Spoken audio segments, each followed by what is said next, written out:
ओडिशा सारा आम ओडिशा नवीन ओडिशा सचेतनता कार्यक्रम अनुष्ठित हेउथिबा बेले कंधमाल जिला राइकिया ब्लॉक पेटापांगा ग्राम पंचायत रे आम ओडिशा नवीन ओडिशा सचेतनता कार्यक्रम अनुष्ठित हो जाइछि।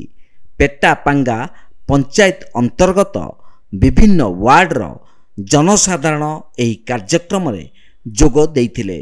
अतिरिक्त गोष्ठी उन्नयन अधिकारी दिव्य सिंह कहर एहार शुभारंभ करथिबा बेले पेटापांगा सरपंच पुष्पांजलि मल्लिक स्वागत भाषण प्रदान करथिले। ग्राम रोजगार सेवक प्रसन्न कुमार कहर समस्त दायित्व सुचारू रूपे निर्वाह करथिले। उपस्थित समस्त स्थानीय जनसाधारण आम ओडिशा नवीन ओडिशार उपकारिता संपर्क रे अवगत हेबा सहित भोजन सारी निज निज घर को प्रत्यावर्तन करथिले।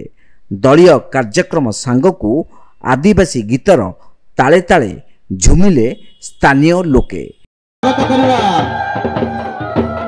आमर अतिरिक्त गोष्ठी उन्नयन अधिकारी स्थानीय सरपंच महोदय एवं अन्य आमर एक्सटेंशन ऑफिसर मान समस्त